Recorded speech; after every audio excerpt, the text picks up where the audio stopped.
Voilà une nouvelle vidéo qui risque d'être un petit peu longue. Mais j'arrive pas à comment l'écourter. Ou alors faire en plusieurs fois, mais je pense que ça va être compliqué de faire en plusieurs fois.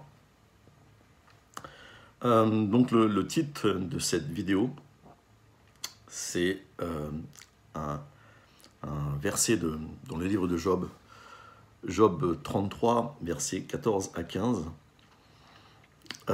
Dieu parle cependant tantôt d'une manière, tantôt d'une autre, et l'on n'y fait pas attention. Il parle en songe, en vision nocturne, quand un profond sommeil tombe sur les hommes, quand ils sont endormis sur leur couche. Et le titre de ma vidéo, c'est « Dieu parle cependant tantôt d'une manière, tantôt d'une autre, et on n'y fait pas attention ».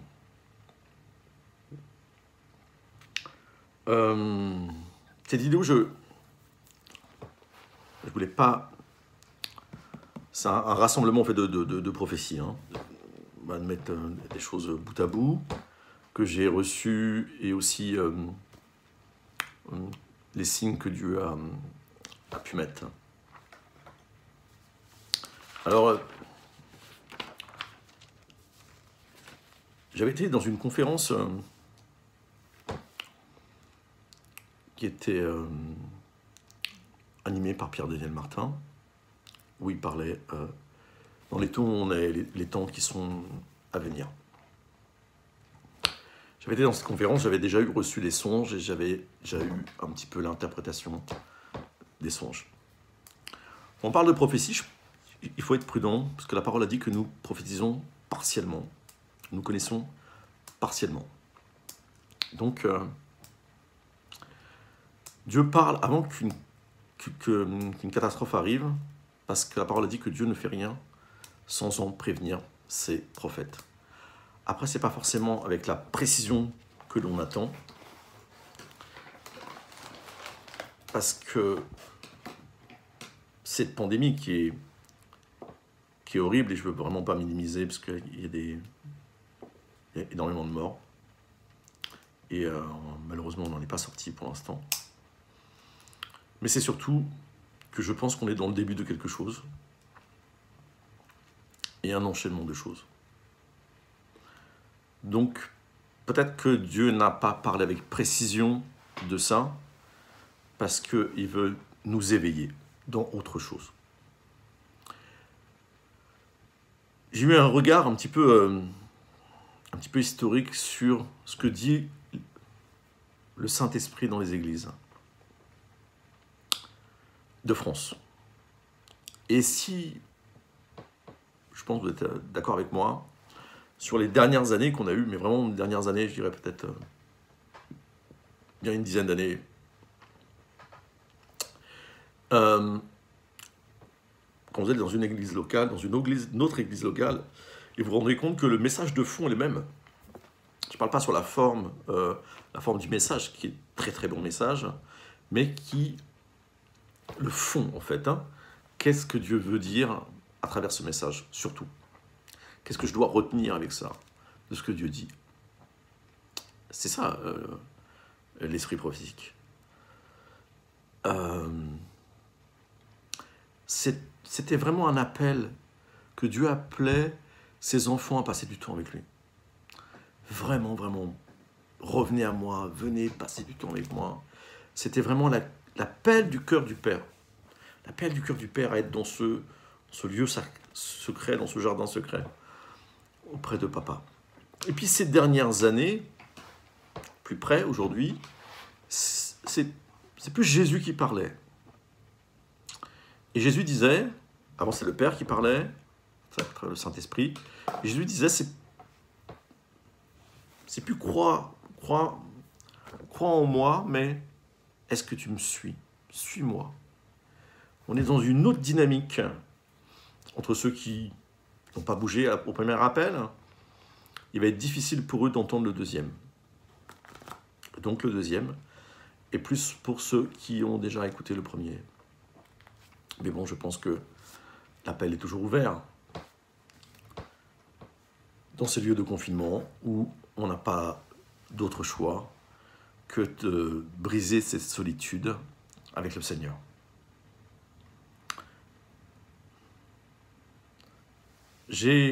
Donc quand j'étais à conférence, quelques temps après, j'étais dans une assemblée locale et voilà, le culte est terminé, je sors et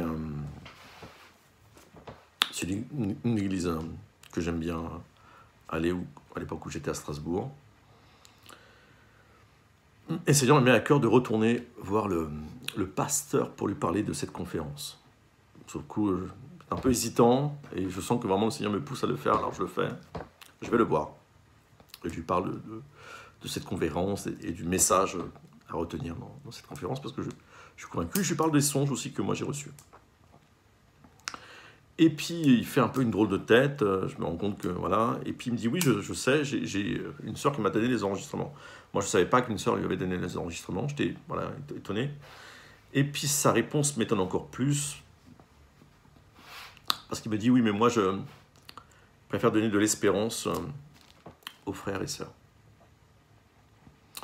Sur le coup, je ne comprends pas, je fais ce que le Seigneur m'a demandé de faire, et puis je m'en vais. Je ne vais pas plus loin. Et après, en priant, en méditant, avec le temps, aujourd'hui, je pense comprendre une partie, on va dire. Hein, nous connaissons partiellement, comme j'ai dit. Il faut faire attention quand on dit des choses. Et toujours être réformé. C'est que c'est un pasteur. Et voilà, il a ce cœur de berger qui est pour prendre soin et protéger les personnes. Hein. Il a cette douceur, cette bienveillance. J'ose dire, il ne faut pas le prendre au premier degré, mais c'est un peu le cœur de mère hein, du Seigneur, quoi, hein, le pasteur. Voilà. Et seulement... pourquoi ce problème qu'on retrouve beaucoup en France, c'est qu'on aime bien les prophéties, on aime bien le don prophétique. Moi le premier, hein, mais on n'aime pas trop les ministères prophétiques. Non, parce qu'ils parlent bizarre, ils s'habillent bizarre, ils sont un peu bizarres en fait. Hein. On aime bien les trucs un peu carrés, là, c'est pas top. Et un des problématiques que avait souligné Bill Johnson, je sais qu'on l'a beaucoup critiqué,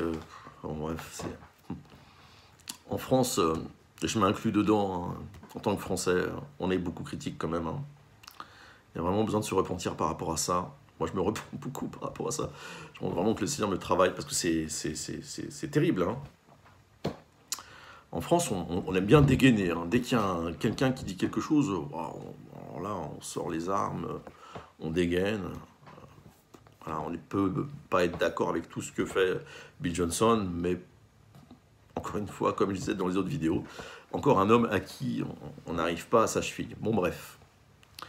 Et il disait quelque chose dans un de ses livres avec lequel je suis d'accord, c'est que dans beaucoup d'assemblées, et en France c'est le problème aussi, c'est que premièrement des pasteurs, deuxièmement des pasteurs, et troisièmement des pasteurs. Mais ce n'est pas ce que dit la parole a dit premièrement des apôtres, deuxièmement des prophètes, troisièmement des docteurs. Et on ne laisse pas librement les ministères, voilà, on est dans un truc très carré, et donc forcément... Alors, ça c'est moi qui le dis, on ne le croit pas, mais il y a des églises qui vont faire cette différence parce qu'il y a un ministère prophétique ou un ministère apostolique. C'est le cas pour la Porte Verte de Mulhouse. Hein. Pour moi, Samuel est un apôtre. Hein. Et donc, il a cette dimension-là qui fait la différence avec d'autres assemblées. Et tant mieux. Donc on va rentrer dans le message. Je prends pour me dire que je suis un prophète. Hein. Je fais très ça. Voilà, je préfère préciser. Genèse 1. Genèse 1. Versets 14 et 18. Jusqu'à 18, pardon. Dieu dit qu'il y ait des astres dans l'étendue céleste pour séparer le jour et la nuit, que ce soit des signes, j'insiste sur le mot signes, pour marquer les temps et les années, Et le mot temps, en hébreu, c'est moed, c'est le même mot pour fête. En fait, temps, fête, c'est le même mot en hébreu. Et quelle fête on parle? C'est les fêtes de l'Éternel. Je tape sur la table, j'ai l'impression que ça rebondit un peu. Il n'y a pas des secousses au niveau de la vidéo. Je verrai après. Donc voilà, Dieu dit qu'il y a des astres dans l'étendue céleste pour séparer le jour et la nuit, que ce soit des signes pour marquer les temps, les jours et les années, que ce soit des astres dans l'étendue céleste pour éclairer la terre, il en fut ainsi. Dieu fit les deux grands astres, le grand pour dominer sur le jour et le petit pour dominer sur la nuit. Il fit aussi les étoiles. Dieu les plaça dans l'étendue céleste pour éclairer la terre, pour dominer sur le jour et sur la nuit, et pour séparer la lumière d'avec les ténèbres. Dieu vit que cela était bon. Mais il nous dit, voilà ce que je veux retenir dans le verset 14, c'est qu'il nous dit, c'est le mot fête, ok? Pour le temps, c'est la fête, un signe pour le temps. Donc Dieu place les étoiles dans le ciel pour que ce soit un signe pour nous, des signes. Pourquoi? Pour les époques, pour les temps, pour les fêtes de l'Éternel. Le mot signe en hébreu, c'est hot, et on le retrouve aussi dans Ésaïe 7, verset 14, je ne vais pas le lire, où on nous dit que la naissance de Jésus, ce sera un signe. C'est le même mot, le mot hot. Vous retrouvez ce même mot dans Genèse 17, verset 11. Ok. Donc, qu'est-ce que nous dit Jésus par rapport à ça? Là, on a vu dans la Genèse. On va aller dans Matthieu. Pourquoi je parle de ça, vous allez comprendre après. Matthieu 16. Matthieu 16.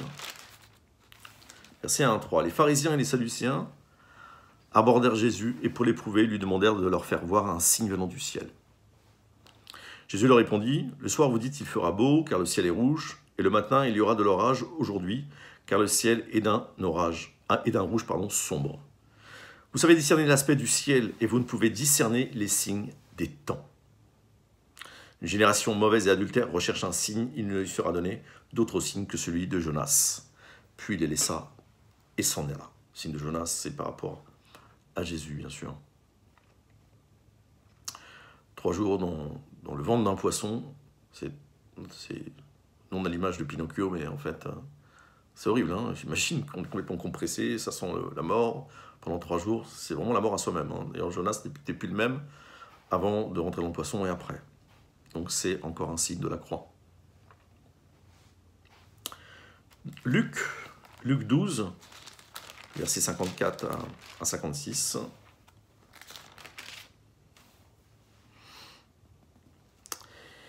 Il disait encore aux foules, « Quand vous voyez un nuage se lever à l'Occident, vous dites aussitôt la pluie vient, et cela arrive. Et quand vous voyez souffler le vent du midi, vous dites il fera chaud, et cela arrive. Hypocrite, vous savez discerner l'aspect de la terre et du ciel, comment ne discernez-vous pas ce temps-ci » Et encore, il nous dit quoi? Regardez. Vous savez, regardez, quand vous regardez le ciel, vous savez discerner dans quel signe? Discerner les temps. La parole nous dit que pourquoi ça a été placé? Pour discerner quoi? Les temps.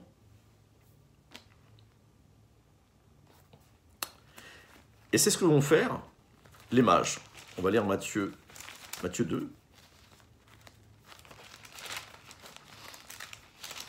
La naissance de Jésus est un signe, hein, ce que j'ai dit dans Ésaïe 7, verset 14. Matthieu 2.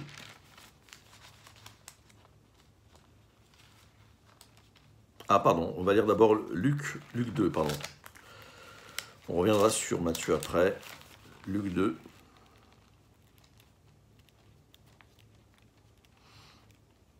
Ok.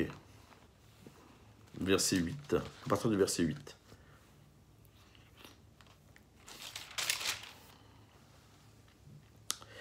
Il y avait dans cette même contrée des bergers qui passaient dans les champs les veilles de la nuit pour garder leurs troupeaux. Un ange du Seigneur leur apparut, et la gloire du Seigneur resplendit autour d'eux. Ils furent saisis d'une grande crainte.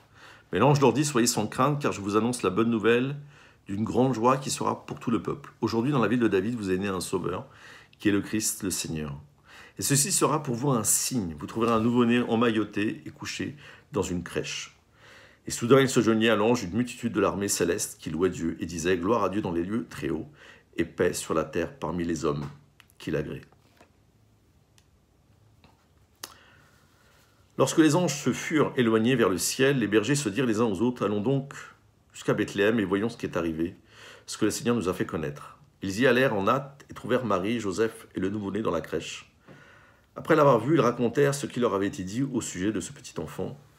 Tous ceux qui les entendirent furent dans l'étonnement de ce que leur disaient les bergers. Marie conservait toutes ces choses et les repassait dans son cœur, et les bergers s'en retournaient en glorifiant et louant Dieu pour tout ce qu'ils avaient entendu et vu, conformément à ce qui leur avait été dit. Donc ça, c'est les bergers. On dit que de voir l'enfant emmailloté sera un signe pour eux. Maintenant, on va voir dans Matthieu 2 ce que les mages, ce qu'on appelle les mages en fait. Alors je viens de préciser que c'était pas trois, c'est pas écrit dans la parole. On n'a pas les noms aussi des mages. Malheureusement, les films tordent le sens de la parole. Il faut revenir à la parole. Donc c'était quoi au niveau historique? Ces mages-là, c'était des prêtres. Prêtres chez les Médès, chez les Perses et les Chaldéens. Ils se livraient à l'observation des astres. Ils étaient plus près des Hébreux que le peuple polythéiste. Ils sont les premiers adorateurs des nations païennes. Et on va le voir, parce que de toute façon, ils viennent adorer Jésus. Mais comment? Par rapport à un signe dans le ciel. Jésus était né à Bethléem, en Judée, au temps du roi Hérode. Luc 2, verset 1. Des mages d'Orient arrivèrent à Jérusalem et dirent « Où est le roi des Juifs qui vient de naître? Car nous avons vu son étoile en Orient et nous sommes venus l'adorer. » À cette nouvelle, le roi Hérode fut troublé et tout Jérusalem avec lui. Il assembla tous les principaux sacrificateurs et les scribes du peuple pour leur demander où devait naître le Christ. Ils lui dirent à Bethléem, en Judée, car voici ce qui est écrit par le prophète. « Et toi, Bethléem, terre de Juda, tu n'es certes pas la moindre parmi les principales villes de Juda, car de toi sortira un prince qui fera paître Israël, mon peuple. » Alors Hérode fit appeler en secret les mages et se fit préciser par eux l'époque de l'apparition de l'étoile. Puis il les envoya à Bethléem en disant « Allez et prenez des informations précises sur le petit enfant quand vous l'aurez trouvé.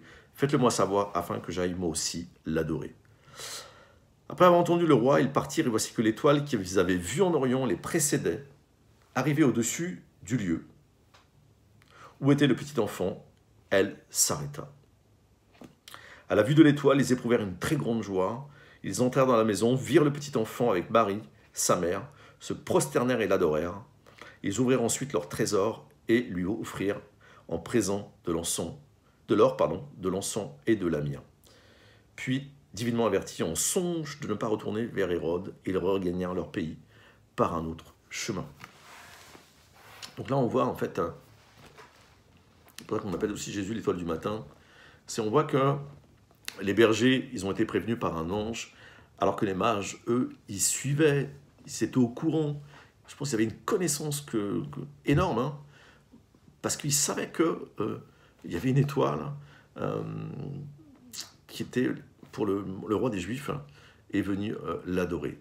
Donc ils scrutaient le ciel pour savoir ce signe.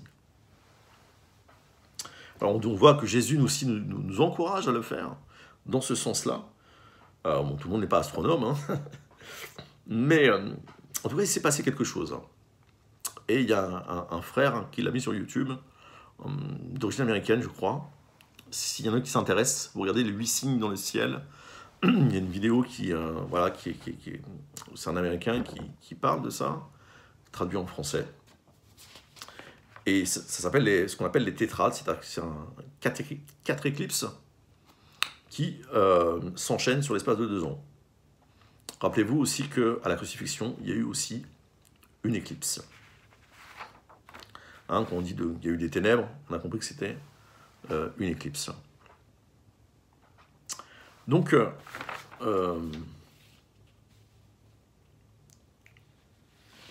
la première éclipse, rappelez-vous ce que j'ai dit dans Genèse, c'est que c'est un signe pour les temps, c'est les fêtes de l'Éternel. Et on va voir qu'il y a eu des signes qui ont commencé en 2014 et qui se sont enchaînés après. Et elles sont toutes tombées pendant les fêtes de l'Éternel. Ça a commencé le 15 avril 2014. il y a eu une éclipse lunaire, donc on a l'aspect lune sang, hein. C'est tombé pendant la fête de Pessah. Deuxième, le 8 octobre 2014, éclipse lunaire encore, et c'est tombé à Sukkot, qui est la 7e fête. Qu'on appelle la fête des tabernacles. Hein. Le 20 mars 2015, premier jour du mois de Nissan, nouvelle année sur le calendrier hébreu, éclipse totale solaire. Ok, donc c'est là, c'est pas une éclipse lunaire. Le 4 avril 2015, le premier jour de la fête de Pessah, éclipse lunaire. Le 13 septembre 2015, éclipse partielle du soleil. 7e anniversaire de la crise économique de 2008. Le 28 septembre, la dernière, et la plus impressionnante, c'était une éclipse lunaire à Sukkot, okay, plus une super lune. Et on la voyait particulièrement bien de Jérusalem. Pour ceux qui ne savent pas, une super lune, c'est quand voilà, il y a un cycle hein, voilà, de la Terre. On sait qu'elle tourne sur elle-même, elle tourne autour du Soleil. Et c'est quand la Terre est le plus proche de la Lune. Donc on a l'effet grosse lune. Je ne sais pas si vous avez déjà vu dans le ciel. On a l'effet d'une lune énorme. On appelle ça une super lune. Ça arrive une fois dans l'année. Donc c'était une éclipse lunaire, une super lune. On la voyait bien de Jérusalem. Et ça arrivait à Sukkot. Fête de, comme je disais tout à l'heure, des tabernacles. Ok. Donc,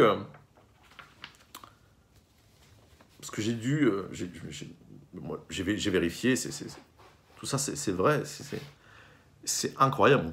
Ça ne peut pas être fait exprès. Ça peut arriver une fois, on se dit, bon, ok, ça arrive une fois. Mais là, cet enchaînement qu'il y a eu ces dernières années sur les fêtes de l'Éternel, ces éclipses, avec millimétré, j'ai envie de dire, hein, si on n'a pas compris qu'il se passe quelque chose, que le Seigneur veut nous interpeller. Voilà, Dieu parle tantôt d'une manière, tantôt d'une autre, et aussi à travers des songes. Et moi, j'ai eu des songes. Hein, on dit, Joël 3 en parle, hein, que le Seigneur va donner des songes, des visions. Et je me suis aperçu que, quand j'ai fait une recherche après sur Internet, je me suis rendu compte que je n'étais pas le seul à avoir les mêmes songes, et qu'on était plusieurs à avoir ces songes. Donc je donnerai, pour moi, de ce que j'ai compris, de la conclusion de tout ça, des songes. Encore une fois, je peux me tromper. Voilà, j'ose le faire parce que je crois que c'est dans mon cœur et je crois qu'il faut le faire, mais je suis très prudent avec tout ça. En tout cas, Dieu parle, c'est sûr. Donc, mes songes, ça a commencé il y a quelques années, c'était avant que je découvre ces éclipses, avant que je commençais à prier, parce qu'après j'ai commencé à prier, à prendre ça au sérieux et à faire des recherches. Et j'ai fait un premier songe. Excusez-moi, il faut juste que je boive un peu. J'ai fait un premier songe où je voyais une grande vague arriver sur la France. Pourquoi la France? Parce qu'on était à Paris. Donc, Paris, c'est la capitale de la France. Pour moi, ça symbolise la France. Alors que, voilà, j'habite pas à Paris. Une grande vague qui arrivait sur Paris, sur la France. Un tsunami de plusieurs mètres. Et j'étais là, moi, avec ma famille, des amis. Et on trouve un refuge. On trouve un lieu pour se réfugier. Voilà. Le rêve s'arrête. On se dit, est-ce que c'est de Dieu? C'est pas de Dieu, on ne sait pas. Je prie, Seigneur, c'est de toi ou c'est juste voilà, un rêve et qui ne veut rien dire. Et 15 jours après, à l'époque, j'avais un chien et je promène le chien en bas et je croise mon voisin qui n'est pas chrétien et qui me dit, David, j'ai fait un drôle de rêve. Alors, je tiens à préciser que ce n'est pas du tout son genre à me parler de ses rêves, pas du tout. Mais là, ça l'avait perturbé, donc il avait besoin, il avait envie d'en parler. Donc on était le matin, je pense que ça faisait pas très très longtemps qu'il était réveillé. Donc c'était tout frais. Et il me dit, j'ai fait un rêve où il y avait une grande vague qui arrivait sur nous. Il m'a dit, je sais pas, il y avait des voisins, il m'a dit, je sais pas si tu étais là, il n'y avait pas de visage. Moi, c'est pareil. Bref. Et puis il m'a dit, pareil, on trouve un refuge, il me raconte mot pour mot le même rêve que j'ai fait. Je trouve ça incroyable. Je dis, mais qu'est-ce que c'est dingue ça? C'est mon voisin de palier. Hein. À l'époque, c'était mon voisin de palier, qui est toujours un ami, mais qui n'est pas chrétien. Je lui dis, mais c'est... Voilà, Dieu, il parle à tout le monde. Hein. Mais Seigneur, il savait qu'il allait me raconter et que ça allait me parler, en fait, voilà, me poser des questions. Et là, j'ai commencé à prendre ça au sérieux. J'ai vraiment prié. J'ai dit, Seigneur, qu'est-ce que ça veut dire? Je comprends pas le songe. Quelle est la révélation? Qu'est-ce que tu veux me dire à travers ça? J'ai refait un songe. C'est le même. C'est le même songe.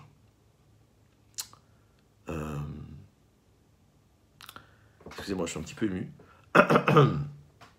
Et c'était pas une vague, c'était de la grêle.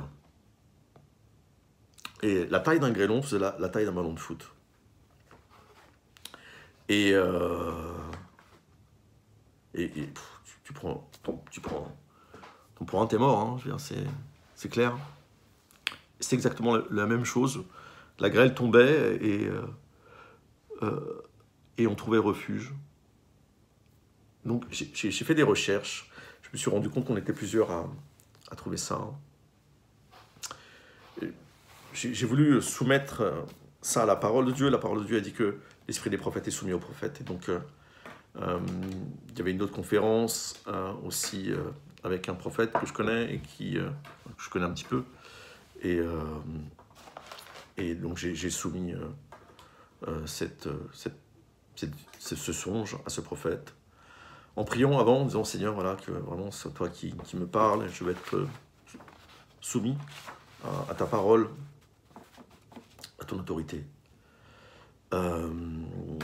Et cette personne, bon, je peux nommer son nom, c'est Pierre-Daniel Martin, m'a dit oui, et il y en a beaucoup qui croient que cette vague, c'est un réveil, mais je ne crois pas, il me dit, et je savais que c'était pas un réveil non plus. Je ne dis pas que le réveil ne va pas arriver, pas du tout, je crois que, et j'espère, comme tout le monde, qu'il y a un réveil, mais en tout cas, ce songe que j'avais reçu, et d'autres personnes ont reçu, ça ne parle pas de réveil du tout, mais bien d'un jugement.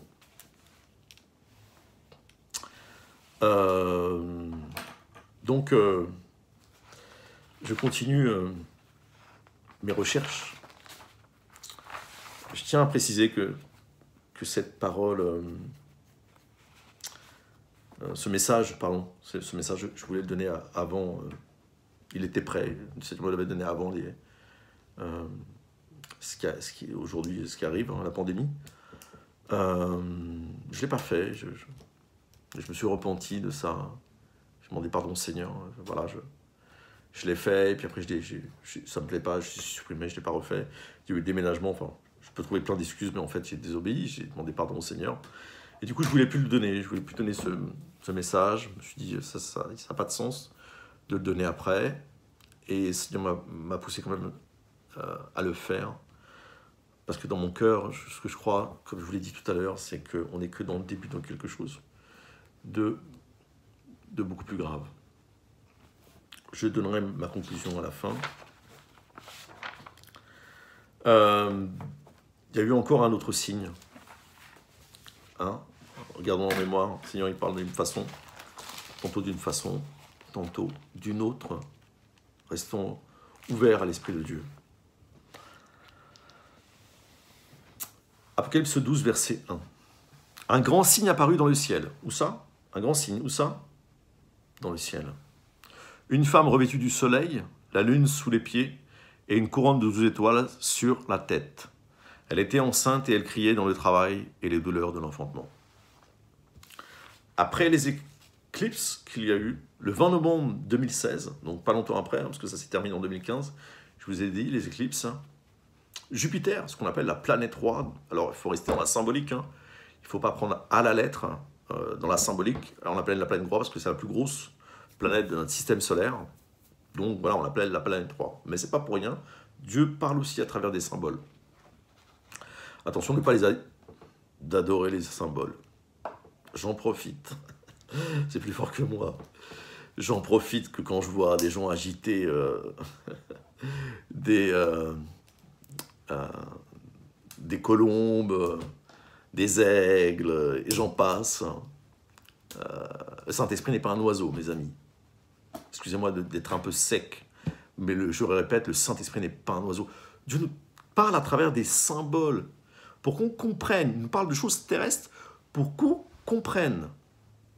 Hein, les prophètes ne sont pas des aigles non plus, ce pas des oiseaux non plus. Il faut comprendre la symbolique derrière. Je ne vais pas... voilà, pourquoi l'oiseau... Il faut comprendre ça. Faire attention, on fait des images, on fait des idoles, on ne se rend pas compte. Voilà. Petite parenthèse. Le 20 novembre 2016, Jupiter est passé dans le sein de la constellation de la Vierge. Et pendant qu'elle le fait, il y a, comme exactitude au verset 1, le soleil et la lune à ses pieds et 12 étoiles au-dessus de la tête de la constellation de la Vierge. Et Jupiter va rester dans l'abdomen de la constellation de la Vierge par un mouvement rétrograde. Un mouvement rétrograde, si vous voyez, c'est que, en fait, je pense que c'était pareil pour l'étoile du matin, l'étoile qu'ont suivi les mages pour la naissance de Jésus.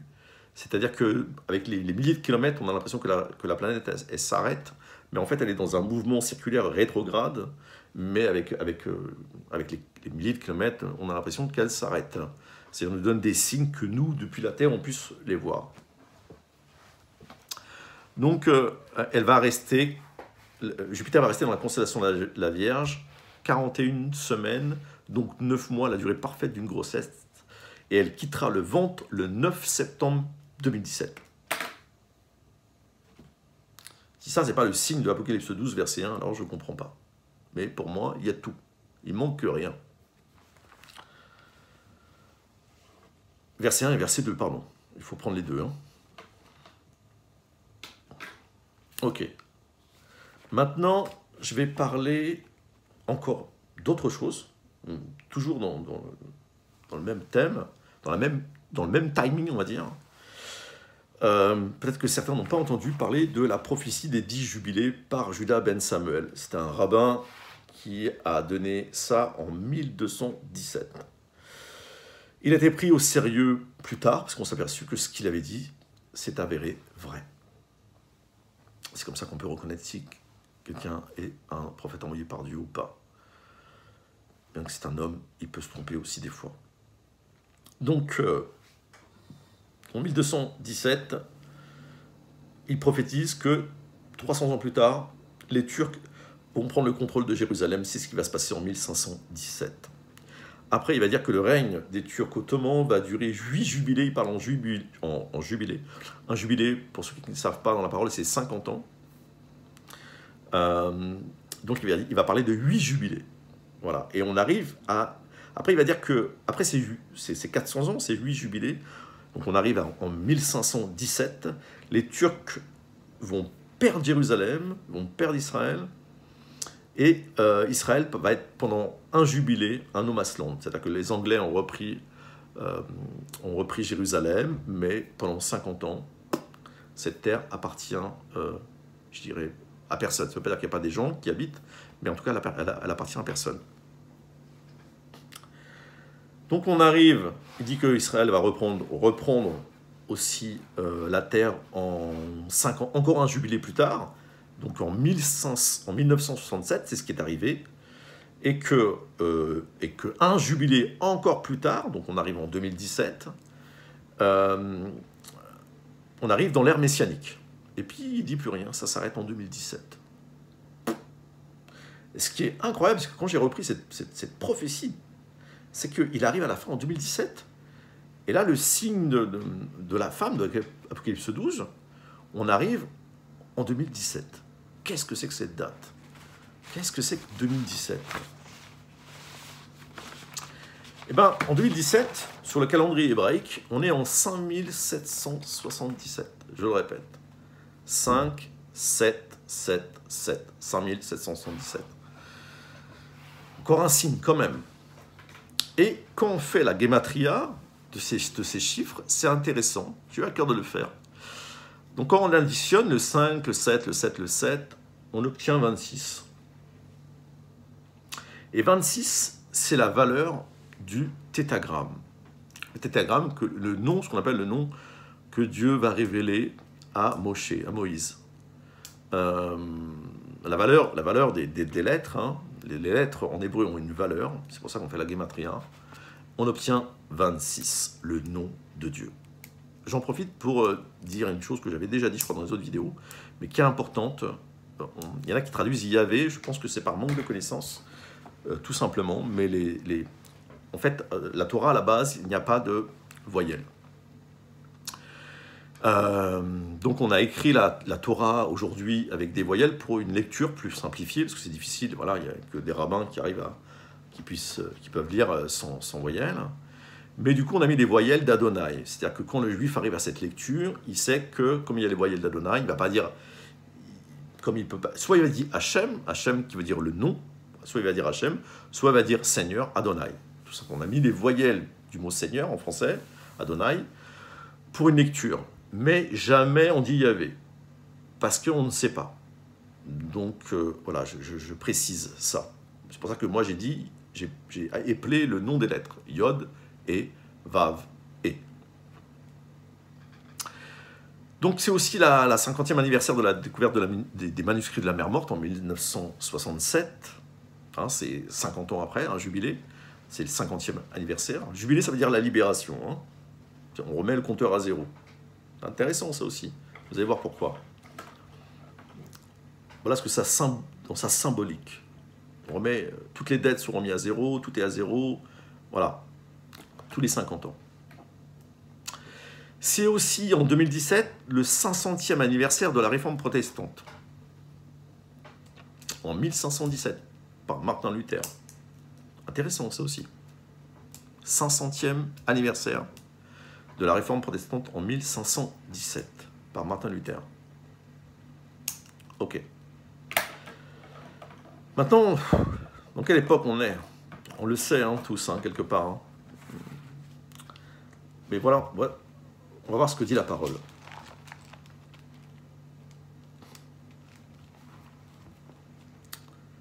Luc 17.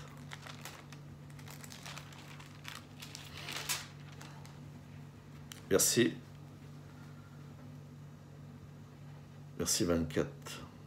À partir du verset 24. On vous dira, il est ici, il est là, n'y allez pas, et n'y courez pas. Oh pardon, j'ai verset 23, verset 24. En effet, comme l'éclair resplendit et brille d'une extrémité du ciel à l'autre, ainsi sera le Fils de l'homme en son jour. Mais il faut qu'auparavant, il souffre beaucoup et qu'il soit rejeté par cette génération. Ce qui arrivera au jour de Noé arrivera de même au jour du Fils de l'homme. Les gens mangeaient, buvaient, se mariaient, étaient donnés en mariage jusqu'au jour où Noé entra dans l'arche, le déluge vint et les fit tous périr. Il en sera comme au temps de Lot, les gens mangeaient, buvaient, achetaient, vendaient, plantaient, bâtissaient. Mais le jour où Lot sortit de Sodome, une pluie de feu et de soufre tomba du ciel et les fit tous périr. Il en sera de même le jour où le Fils de l'homme se révélera. Voilà, j'arrête la lecture. Donc on nous dit, il en sera comme au temps de Noé et au temps de Lot. Et en fait, ils ont un point commun, les deux, c'est la perversion sexuelle, l'impureté, plus de loi, plus de repères. Lot, Sodome et Gomorrhe, je n'ai pas besoin d'en parler, je pense qu'on sait tout, comment vivaient les gens, et ce qui est arrivé, le jugement de Dieu qui est tombé aussi sur eux. Le temps de Noé, Genèse chapitre 6, pardon, verset 11, le mot violence se dit Hamas en hébreu. Intéressant. Hamas. Et donc là, je reprends en fait, hein, je crois que je rends l'honneur à qui vient l'honneur. je me suis inspiré, je fais presque le même, le perroquet, là à partir de maintenant, avant quand je parle de Lot et Sodome, de Jean-Marc Taubois. Verset 12, pardon, verset 12, toute chair avait corrompu sa voix. Donc toujours verset 12 de Genèse 6, au temps de Noé. Hein. Lot, je ne vais pas m'éterniser dessus, il n'y a pas besoin. On sait que, voilà, le mot sodomie vient de Sodome, hein, on sait. Verset 12, toute chair avait corrompu sa voix. Et il dit, je crois qu'il a raison, Jean-Marc Taubois, c'est un euphémisme pour dire sa conduite sexuelle normale. Toute chair avait corrompu sa voix. On va aller dans Romains, chapitre 1. Vous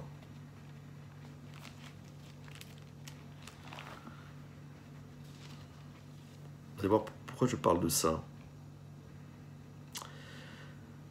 La colère de Dieu se révèle du ciel contre toute impiété, toute injustice des hommes qui retiennent injustement la vérité captive. Car ce qu'on peut connaître de Dieu est manifeste pour eux, car Dieu leur a manifesté. En effet, les perfections invisibles de Dieu, sa puissance éternelle et sa divinité se voient fort bien depuis la création du monde, quand on les considère dans ses ouvrages.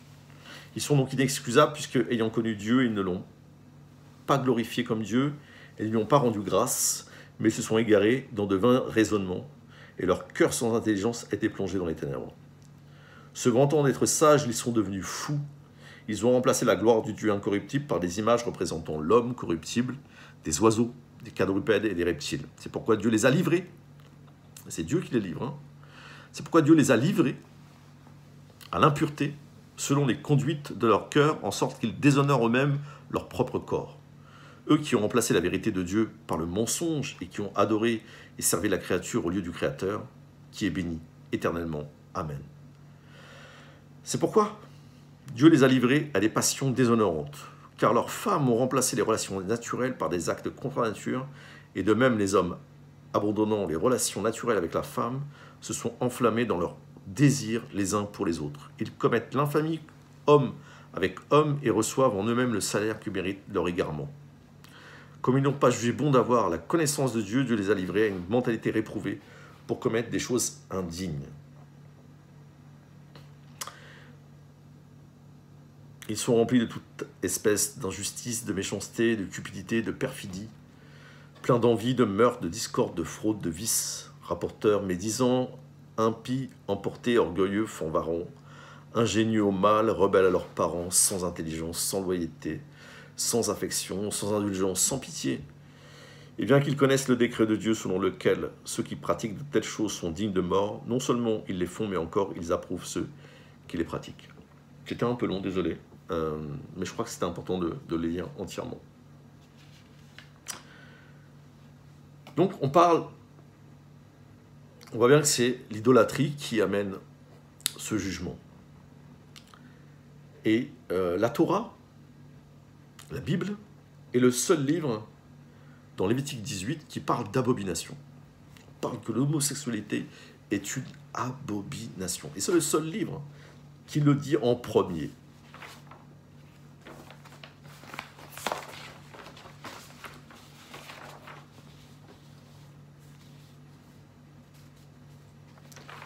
Si on revient en arrière, au niveau de l'histoire, pourquoi il faut avoir aussi un regard historique, c'est que la parole elle nous dit qu'il n'y a rien de nouveau sous le soleil, tout ce qui s'est fait, c'est ce qui se fera, ce qui a été, c'est ce qui sera.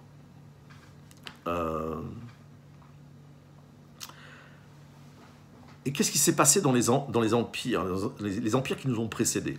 Parce que c'est là où je veux en venir en fait. Qu'est-ce qui a précédé la chute? C'est pas moi qui le dis, hein, c'est l'histoire. Hein. La chute d'un empire comme l'Égypte, la Grèce, Rome, voilà.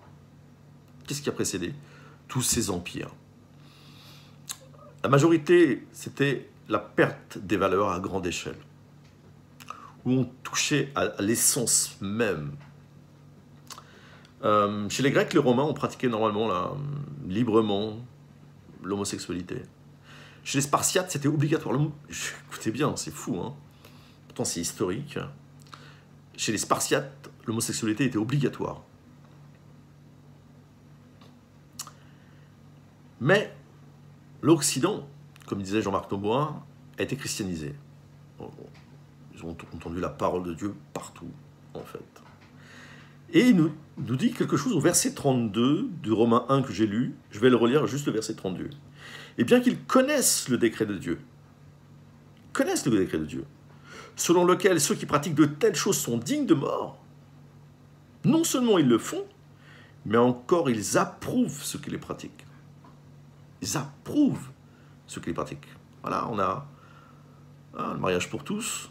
Aujourd'hui, on donne libre cours, on libère des choses qui amènent des jugements de Dieu.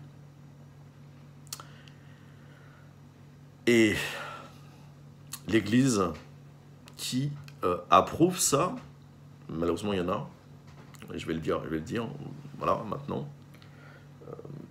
c'est pareil. Mardi 12 novembre 2019, tremblement de terre à Strasbourg de magnitude 3,3. J'y étais, j'étais à côté, depuis que j'ai déménagé. Je l'ai sorti, ça fait drôle, c'est la première fois que je sentais un tremblement de terre sous mes pieds.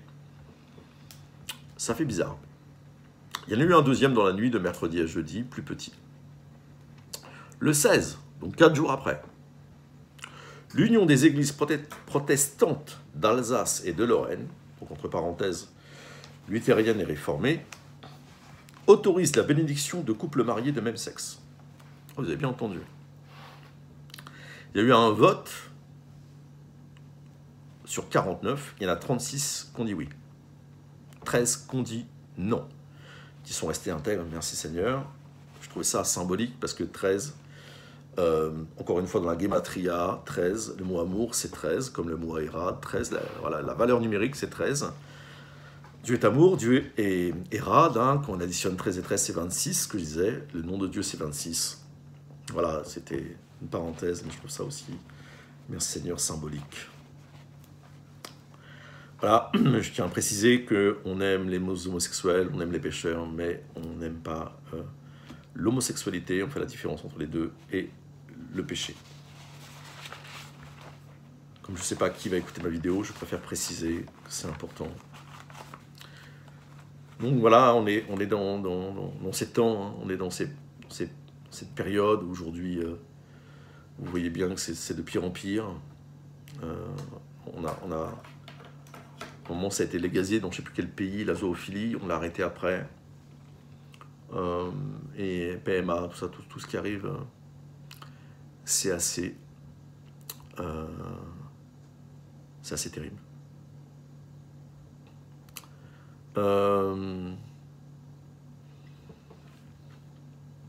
Alors,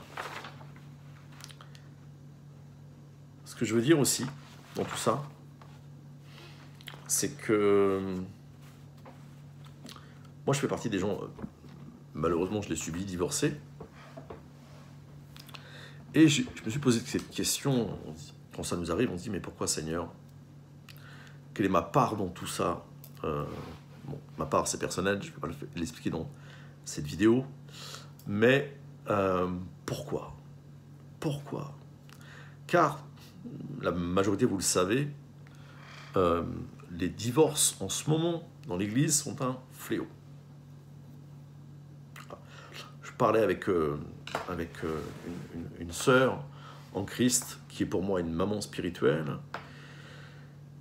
Et je lui disais, mais pourquoi? Elle me dit, mais le divorce existe depuis tout temps. Hein. Seulement aujourd'hui, les chrétiens, ils osent. Oui, mais pourquoi ils osent? Et j'ai eu une réponse en regardant une vidéo d'un rabbin, qu'on lui disait, mais comment un juif peut perdre son identité? Et il disait, la Torah, la parole. Parce que, au fil des temps, des générations, il va oublier. Parce qu'on n'en parle pas à la maison. Parce qu'on ne parle pas, on ne fait pas les fêtes. On ne parle pas de Dieu. Ça s'estompe, ça s'estompe, ça s'estompe. Moi, j'ai vécu quelque chose d'incroyable. Vous allez être étonné. Et comme quoi, ouais, il n'y a rien de nouveau sous le soleil. C'est moi qui ai dit à une voisine qu'elle était juive. Elle me dit qu'elle n'était pas juive. Elle me dit, non, ma grand-mère, elle est juive, mais pas moi. Je lui dis, bah si, du coup, vous êtes juif aussi, quoi. Seulement, comme je pense que sa grand-mère ne pratiquait pas, ça s'est estompé. Voilà. Là, c'est pareil, hein, pour les chrétiens. C'est malheureusement exactement pareil. L'autorité de la parole de Dieu a perdu énormément de son sens. Pourtant, c'est elle qui place ces choses en tant que sacrées. Car le mariage, on est dans le domaine du sacré. Il y a, pour un chrétien, deux alliances qui se font à travers le sang, l'alliance à travers Jésus. Voilà. La parole a dit qu'il n'y a pas d'alliance sans effusion de sang. Okay. Il n'y a pas d'alliance sans effusion de sang. Donc on est lié au Seigneur à travers son sacrifice à la croix, et à travers le mariage aussi, puisque l'hymen de la femme va être déchiré. Après, même si les sœurs voilà, c'est pas le cas pour elles, il y a alliance quand même pour le Seigneur, vous savez. Le Seigneur n'est pas dans ces lettres. Et donc on est dans le domaine du sacré. Donc on touche l'Église, quand elle permet ça, elle touche au sacré. Pourquoi? Parce que, je reviens encore à ça, l'autorité de la parole a perdu tout son sens. Ce que je vais dire là maintenant, je ne veux pas que ça blesse personne, que ces personnes se sentent jugées. Je ne permettrai pas, je ne juge pas les cœurs, les motivations. Qui suis-je pour le faire? Mais quand je vois beaucoup de chrétiens qui surlignent leur Bible, au bout de 10 ans, 15 ans, c'est colorié dans tous les sens. Je ne juge pas encore la motivation au moment où ils l'ont fait, où ils le font. Mais pour moi, c'est un signe. Vous ne verrez jamais un juif le faire, parce qu'il a la notion du sacré. Et ça, on l'a perdu dans l'Église, cette notion du sacré. Le respect, vous comprenez? Voilà, on est la révérence, l'amour de sa parole. Là, on est dans Pessah. Après, on va passer dans Shavuot, Pentecôte. Et j'ai fait cette petite expérience qui était pour moi, voilà. Quand je pose la question à des chrétiens, mais c'est quoi Pentecôte? Tous me donnent la même réponse, l'effusion du Saint-Esprit, ce qui est vrai. Mais avant que ça soit l'effusion du Saint-Esprit, c'était le don de la Torah. Les Juifs, ils ne fêtent pas Shavuot pour le don du Saint-Esprit, ça vous pouvez le comprendre. C'est le don de la Torah. Parce qu'on sépare, dans la pensée grecque, on sépare. Mais dans la pensée juive, on ne sépare pas. Il ne faut pas séparer le Saint-Esprit de la parole de Dieu. Qui a écrit la parole de Dieu? Des hommes, mais inspirés par qui? Toute écriture est inspirée par le Saint-Esprit. Donc, s'il y a une parole, elle doit être soumise à la parole de Dieu. Je vois beaucoup de chrétiens qui écoutent plus leur pasteur que la parole de Dieu. Les Juifs de Bérée vérifiaient ce que Paul disait.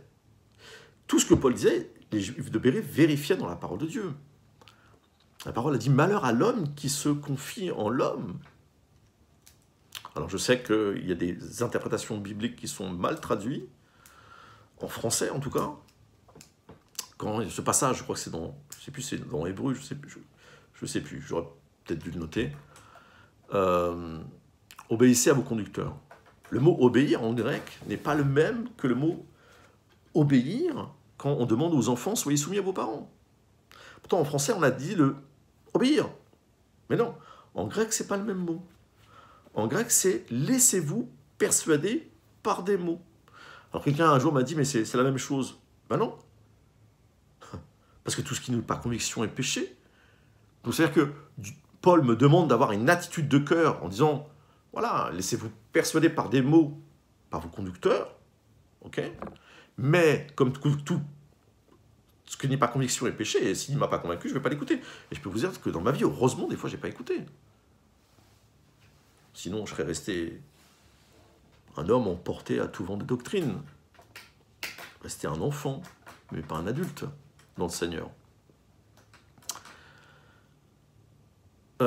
Alors que le mot obéir, quand on dit enfant, obéissez à vos parents, là, il n'y a pas de... C'est le mot obéir, point à la ligne. Il n'y a pas de... T'es pas convaincu ou pas. Tu t'obéis, c'est tout. Pas le même mot. Il n'y a pas le même poids, si vous comprenez. Donc voilà, je pense que les 500 ans de la réforme protestante qui où Martin Luther était revenu, s'était battu. C'est quoi? C'était quoi? Pour que l'autorité de la parole revienne.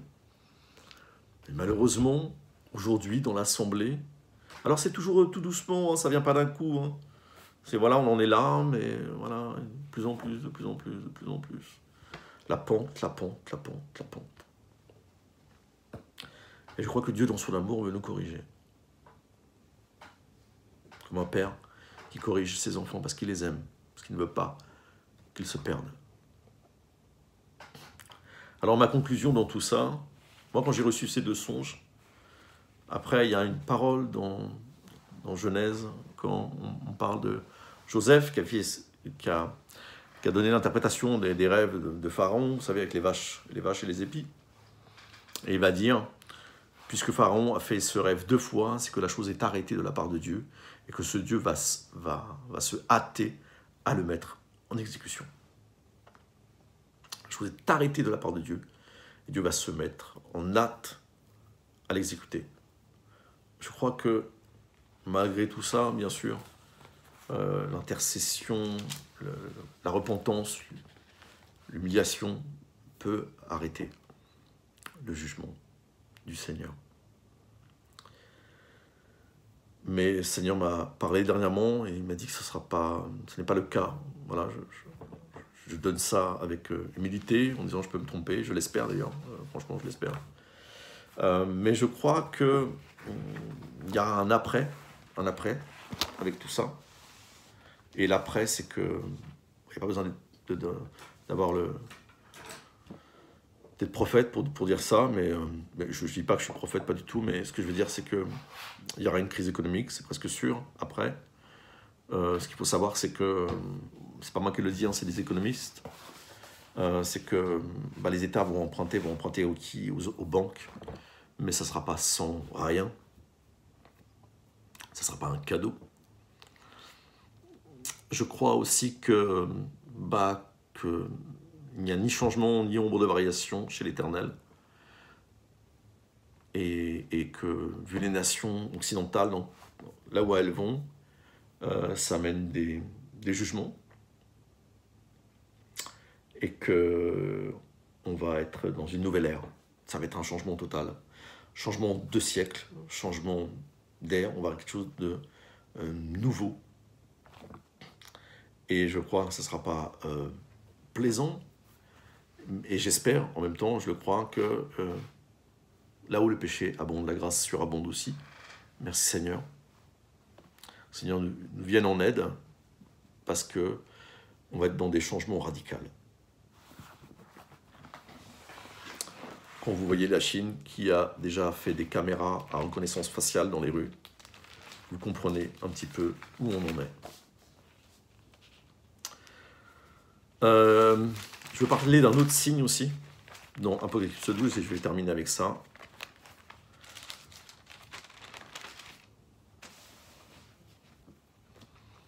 Apocalypse 12, verset 3. Un autre signe apparut dans le ciel. Encore où? Dans le ciel.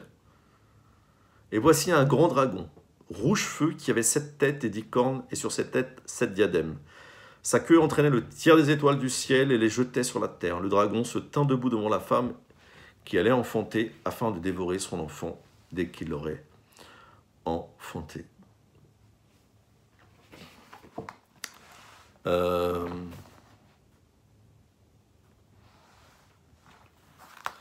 Par rapport au refuge, je vais revenir sur le deuxième signe que je vais lire. Mais par rapport au refuge, le songe que j'ai fait, et que beaucoup de chrétiens ont fait ce songe, je crois justement que Dieu va et a préparé des refuges pour ceux qui veulent vraiment suivre le Seigneur. La parole, elle est claire. Si tu es chaud, tu es chaud. Si tu es froid, tu es froid. Mais si tu es tiède, je te vomirai. C'est-à-dire que Dieu nous pousse. Et moi, je l'ai vu. Je l'ai vu, je peux vous assurer, je l'ai vu. Il y a un moment où c'est comme si que Dieu nous met contre le mur. Et il te dit, choisis maintenant, ça suffit. Choisis, ça suffit. Il n'y a pas de tiède avec le Seigneur. Il n'y a pas un mélange. La tièdeur, c'est quoi? C'est le mélange. Hein, on est entre deux. Ça peut durer, hein. Mais le Seigneur, il y a un moment où il nous dit, ça suffit. Ok. Tu veux être froid, sois froid. Tu veux être chaud, c'est mieux, bien sûr. Sois chaud. Ou alors, crie. Ça m'est déjà arrivé, moi, de me refroidir. Hein. À quel chrétien, c'est pas arrivé? Mais on crie. Hein. Moi, je me mets à genoux, je dis, Seigneur, oh là là, je sens dans mon cœur, ça va pas. Hein. Le Seigneur me renflamme, il me donne ce feu pour lui. On n'a rien, on mérite rien. Tout lui revient, toute la grâce. Tout. Il n'y a rien. Il n'y a pas de super homme, super femme.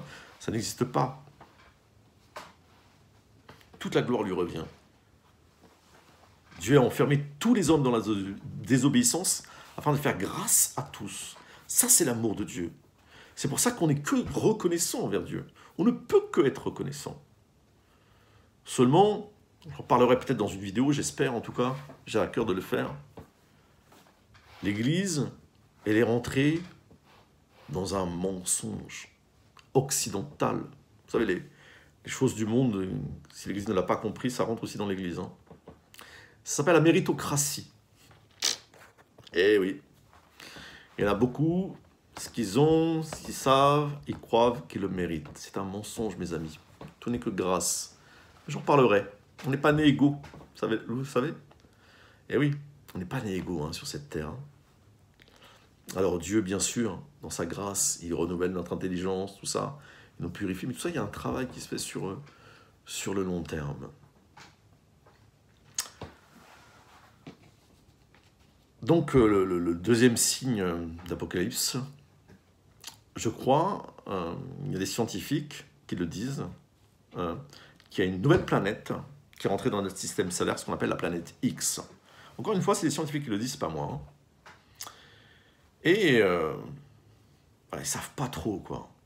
Alors, d'autres personnes, et moi je suis plutôt d'accord, c'est que cette planète, je ne sais plus comment on l'appelle, la naine rouge, je crois, je ne sais plus. Elle est très féreuse, elle est très, donc du coup magnétique. Et elle attire plusieurs, du coup, des bouts de météorites, des météorites, tout ce qu'il y a dans son champ magnétique. Elle attire beaucoup de choses.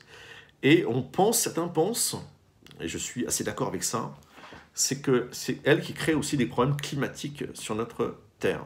C'est-à-dire tremblements de terre, des raz-de-marée, ce genre de choses, justement parce qu'elle est rentrée dans notre système solaire et qu'elle crée forcément des bousculements, en fait. Hein. Et pour moi, ça, c'est le signe, encore une fois, un signe du ciel, de Apocalypse 12, à partir du verset 3. Le deuxième signe. Donc, voilà ce que j'avais à cœur de partager. Et si vous avez des choses à dire dans les commentaires, n'hésitez pas. Seigneur vous bénisse.